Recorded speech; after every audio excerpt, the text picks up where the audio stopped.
Hello citizens of Earth, this is Harper70. I hope you liked our previous video where I talked about Earth's wandering magnetic poles. This time we are going to talk about something really fascinating. Have you ever thought that what if our planet stops rotating one day? But before diving right into it, let us understand what is the usual conditions of a rotating Earth. The atmospheric conditions we are having on our planet are nearly ideal to sustain life. Hence, the atmosphere is a thing that makes life possible on the Earth. And as the planet is rotating, the solar energy that the Earth receives gets distributed. However, the distribution remains unequal as there's a tilt of 23.5 degrees in the Earth's axis. Now we all know air travels from high pressure towards low pressure, hence this effect and unequal distribution of solar heat combine to give rise to three atmospheric cells from the equator to the pole. Those three cells are Hadley cell, Ferrel cell, and the polar cell. But today, we are not here for that. We are here to learn about what would happen if Earth stopped spinning one day. Now, we will discuss a simulation of Earth's atmosphere with a non-spinning planetary model.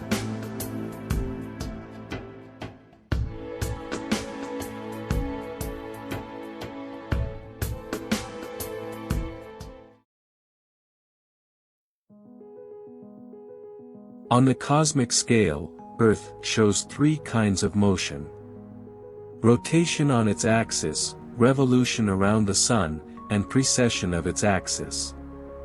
In this simulation, we will stop the rotational and precessional motion of the Earth. However, we will let the planet revolve around our red dwarf companion, the Sun.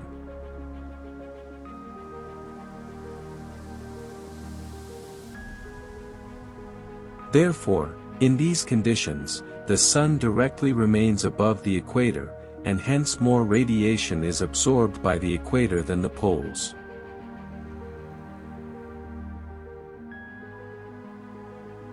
This excess of heat at the equator warms the air above equator, and as the poles are farther away, they cool down.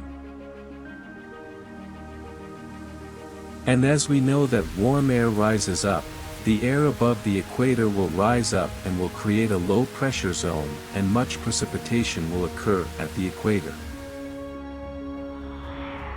After the equatorial warm air rises, it rises till the top of the troposphere, and then it begins to move towards the poles, as air also moves from higher temperatures to lower temperatures.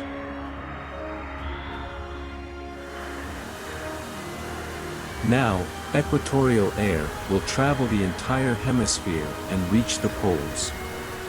At poles, the lower temperatures nearly freezes the air, and the air becomes dense. The dense air will fall to the ground, creating a high pressure zone. Hence, according to this simulation, instead of three, there will exist only one strong atmospheric cell in each of the hemispheres. For example, in the northern hemisphere, air will rise from the equator to the troposphere.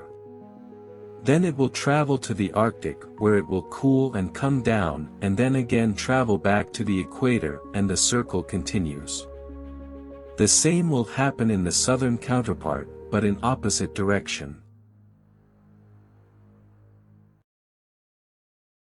So, if the Earth would have been non-spinning, we would not be able to experience so much meteorological variation at each set of latitude. No different wind pattern would have existed, only one dominant northerly wind from the Arctic to the equator had blown.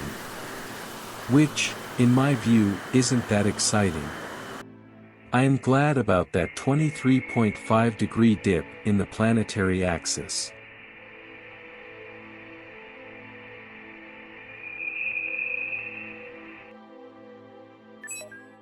This was Harper70 and you were watching PRITHVI. See you next time, only on the Black Coral. Namaste.